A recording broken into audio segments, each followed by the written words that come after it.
नमस्कार बच्चों, मेरा नाम है राहुल और आप देख रहे हैं सिक्स क्लास। तो निर्देशांक ज्यामिति नया अध्याय शुरू हो चुका है। टर्म फर्स्ट को ध्यान में रख के वीडियो बनाई जा रही है बेसिक बच्चों के लिए। स्टैंडर्ड वाले बच्चे अगर ये वीडियो देख रहे हैं तो वो बस रिवीजन देख के कर सकते हैं, लेकिन बेसिक वाले अगर बच्चे आप देख रहे हो तो कृपया ध्यान से देखें, ठीक है। क्योंकि जो इसमें क्वेश्चन होंगे, जैसे हम वीडियो पर बना ही रहा हूं, तो 2020 जैसे पिछले साल जो क्वेश्चन आए थे उसको ध्यान में रख के बनाया गया है, ठीक है।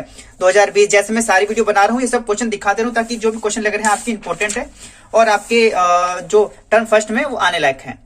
टर्म फर्स्ट में क्यों, आपके जो फाइनल है उसमें भी 2-4 क्वेश्चन आ ही सकते हैं, ठीक है। तो इस बात को ध्यान में जरूर रखिएगा। कुछ यहाँ फॉर्मूले दिए गए हैं। बीच की दूरी, दो बिंदुओं के बीच की दूरी, जैसे पता है एक लाइन होती है, दो बिंदुओं के बीच की दूरी, ये x1 ये y1, ये आपका x2 और ये y2 होता है। दो बिंदु बीच की दूरी है तो रूट के अंदर x2 माइनस x1 का whole square, y2 minus y1 का होल स्क्वायर। अगर मूल बिंदु से, मूल बिंदु क्या होता है, मूल बिंदु से यहाँ से कोई बिंदु है और ये मूल बिंदु 0 0 होता है, तो यहाँ से अगर दूरी बतानी है तो आप इस फॉर्मूले से भी लगा सकते हैं, सेम है। लेकिन मूल बिंदु 0 0 होता है तो किसी चीज में 0 घटाओगे तो वही संख्या, 0 जोड़ेंगे तो वही संख्या आएगी, तो x square plus y square, simple है, कोई दिक्कत की बात नहीं है। अगर एक रेखा, मान लो एक रेखा अगर वो अनुपात में बटी हुई है, ठीक है, ये x1 ये y1 है और ये x2 और y2 है, इस रेखा को किसी अनुपात में बांट दिया गया है, m1 और m2 अनुपात में है, अनुपात में बांट दिया गया है, तो x और y के निर्देशांक बताने हैं। तो x के लिए ये फॉर्मूला आएगा m1 x2 plus m2 x1 upon में m1 प्लस m2। आप आगे पीछे भी कर सकते हैं, जैसे x2 m1 plus x1 m2, ठीक है, कोई दिक्कत की बात नहीं है। और ये फॉर्मूले प्यारे बच्चों आपको याद भी होने चाहिए, और स्टैंडर्ड वाले बच्चे देख रहे हैं उनको तो याद होना ही चाहिए, ठीक है। पेपर में आग लगा देंगे, आग। ध्यान से निर्देशांक ज्यामिति को पढ़ेंगे और इसके दिशा निर्देश पर आगे चलेंगे। दो बिंदुओं को जोड़ने वाली मध्य बिंदु x1 plus x2 upon 2, y1 plus y1 upon 2। इस वाले फॉर्मूले से भी लग सकता है, लेकिन जब दोनों एक ही होता है, किसी चीज में एक से गुणा करने पर वही आता है, किसी चीज में एक से गुणा करने पर वही आता है, दोनों एक होंगे तो बटे में 2 हो जाएगा। यही फॉर्मूला, ये वाला भी यही फॉर्मूला है, ठीक है। अगर आप प्रैक्टिस करोगे आपको लगेगा सब एक ही तो है, तो यहां तक तो ठीक है।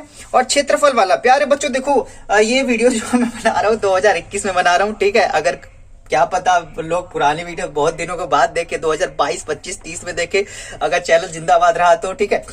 तो ये है, इस बार आपके मतलब क्षेत्रफल वाला नहीं है, ठीक है। अगर आप याद करना चाहते तो याद कर सकते हैं, 1/2 x1 x2 x3 और यहां से y2 माइनस y2 3 3 1 और 1 2, मतलब इसे ट्रिक से याद करते हैं, ठीक है। पहले x वाला 1 2 3 है और y वाला 2 से स्टार्ट है, 2 3 फिर 3 1 और 1 2 करके। क्षेत्रफल के लिए संख्यात्मक मान लेते हैं, ठीक है जी, ठीक है। और शीर्ष बिंदु, ये बिंदु और ये वाला तो 3 वाला मेरे ख्याल से अभी तक आप लोगों में नहीं है, ठीक है। तो जो बोर्ड में आए वो ही आपको कराएंगे और जो आपकी इस बार सिलेबस में उसको भी ध्यान में रखा जाएगा। तो प्यारे बच्चों, ये था निर्देशांक ज्यामिति का इंट्रोडक्शन, जिसे हिंदी में परिचय कहते हैं। परिचय हुआ समाप्त, चलिए सवाल पर लगाते हैं। प्यारे बच्चों, अगर आप मेरी इस वीडियो पे पहली बार आए हैं, इस चैनल पे पहली बार आए हैं, तो आपको पता होना चाहिए कि मैं साइंस का भी इसी प्रकार से करा चुका हूं, अध्याय 1 2 3 4, ठीक है। तो आप वो उस वीडियो को भी देख सकते हैं, लिंक मैंने वीडियो के डिस्क्रिप्शन में दे दिया गया है, आप वहां आसानी से जाकर चेक कर सकते हैं। प्यारे बच्चों, आप कमेंट करते हैं, कमेंट पढ़े काफी अच्छा लगता है। चलिए अब स्टार्ट करते हैं अपने वीडियो को। तो प्यारे बच्चों, ये है पहला सवाल, इस प्रकार से आता है आपका, बिंदुओं -3 और -3 3 को जोड़ने वाले रेखाखंड का मध्य बिंदु पता है x1 plus x2 upon 2, y1 plus y1 upon 2। तो फिलहाल तो ऑप्शन वाला आपको ये सब तो करने झंझट होगा ही नहीं। तो क्वेश्चन नंबर 1 को किस प्रकार से लगाएं, एक लंबी सी लाइन खींचेंगे, यहाँ पे इस प्रकार से -3 -3, ठीक है। एक मध्य बिंदु है, इसका मतलब मध्य बिंदु पर काट रही है, तो इसके निर्देशांक x y ये बताना है आपको, ठीक है। तो क्या होता है आपका x1 plus x2 upon 2, x1 क्या है आप में -3 ले लेंगे और प्लस में x2 कितना हो जाएगा -3 अपॉन में 2 ले लेंगे, ठीक है। और ये x बराबर के लिए, वैसे ही y बराबर के निकालने के लिए आपके ले लेंगे -3 और प्लस 3 अपॉन में 2, तो आपका -3 प्लस -3 अपॉन में 2, ठीक है। -3 3 6 बटे में 2, ऐसे कट सकता है, 3 2 3 6 -3 आ गया, x बराबर -3। वैसे ही y बराबर काट देंगे तो भैया 0/2 हो जाएगा, घुमा फिरा के 0 हो जाएगा, तो y बराबर 0। तो x y जो होगा आपका -3 0 -3 और 0 देखो ऑप्शन में है -3 0 3 0 3 जीरो। देखो ये तुक्का बिल्कुल भी नहीं चलेगा प्यारे बच्चों, तो -3 जीरो ऑप्शन बी बिल्कुल सही है। तो 2020 का एक क्वेश्चन कितनी जल्दी से आपने सटाक से सॉल्व कर दिया, देख रहे हो। तो क्वेश्चन नंबर दूसरे पे चलते हैं। तो इस वाले में आपको त्रिभुज का परिमाप ज्ञात करना है। तो त्रिभुज का परिमाप कैसे ज्ञात करेंगे? जिस त्रिभुज जिसके शीर्ष बिंदु 0 4 0 0 3 जीरो, अरे वाह 3 जीरो का परिमाप होगा। तो आपको देखो मैंने एक चित्र पहले से बना लिया है इस प्रकार। क्वेश्चन नंबर 2 के लिए इस प्रकार से आपको बना लेना है, ठीक है। आप निर्देशांक बनाना चाहते हैं तो इसे और दूर दूर दूर ऐसे कर सकते हैं। ये वाली आपकी एक्स वाली लाइन हो जाएगी, ये आपकी वाई वाली लाइन हो जाएगी, बना सकते हो, लेकिन समझने के इतना ही जरूरी है। तो इसमें होगा क्या, मैं इसके बीच की दूरी, इसके बीच की दूरी और इसके बीच की दूरी निकाल दूंगा, ठीक है, और आराम से आपका ये हमारा लग जाएगा। अगर इसको मैं मान लेता हूं A, फिर इसको मान लेता हूं B, इसको मान लेता हूं मैं C, तो आपको निकालना है AB के बीच की दूरी, AB के बीच की दूरी, और आपका निकालना है फिर आपका BC के बीच की दूरी, फिर आपको निकालना होगा AC के बीच की दूरी, नहीं AB के बीच की दूरी, फिर BC के बीच की दूरी, फिर CA के बीच की दूरी निकाल, फिर तीनों को जोड़ देंगे परिमाप। और क्या कहते हैं, परिमाप निकालने का जो था सूत्र आपका x2 - x1 का होल स्क्वायर, y2 - y1 का होल स्क्वायर आपने देखा था, ये लगाएंगे। लेकिन एक बात ध्यान रखना, जब ये मूल बिंदु से 0 0 दिख रहा है ना, तो हम ये वाला फॉर्मूला लगाते तो ज्यादा अच्छा रहेगा। आप ये वाला भी लगा सकते हैं, कोई दिक्कत की बात नहीं है कि एक स्टेप बढ़ जाएगा, बाकी कोई दिक्कत नहीं है। और वैसे ऑप्शन वाला है तो आपको टिक करना है जल्दी से। तो चलिए मैं वही वाला ऑप्शन लगाऊंगा। तो इसमें लगाऊंगा मैं, क्या होगा आपका पहले, तो मूल बिंदु ये है तो इसके लिए दोनों ले लेंगे, 0 का स्क्वायर प्लस 4 का स्क्वायर। तो 0 का स्क्वायर कुछ नहीं होता, 4 का स्क्वायर होता है 16। 16 को बाहर निकाल दें, कितना हो जाएगा 4। तो यहाँ की दूरी कितनी हो जाएगी प्यारे बच्चों, 4, ठीक है। अब देखो इसके बीच की दूरी निकालेंगे, मूल बिंदु से है तो वही है आपका, हो जाएगा आपका 0 का स्क्वायर प्लस 3 का स्क्वायर, ठीक है। तो 3 3 कितना होता है 9, 9 बाहर आ जाएगा, हो जाएगा आपका 3, तो ये 3 हो जाएगा। और वैसे अब जब ऑप्शन वाला है 3, ये 4 ये 4, ये 3 और ये कितना हो जाएगा, 4 चौके 16, 3 3 9, 16 9 25। अगर पाइथागोरस लगाएंगे तो ये 5 आना चाहिए। इस प्रकार से भी लगा सकते हैं, 5 4 9 10 11 12, 12 ऑप्शन में है कि नहीं, 12 ऑप्शन में, तो 12 पहले ऑप्शन में टिक कर लेते हैं, ठीक है, फिर सवाल लगाते हैं। अब सवाल कैसे लगाने की मैं बात कर रहा था।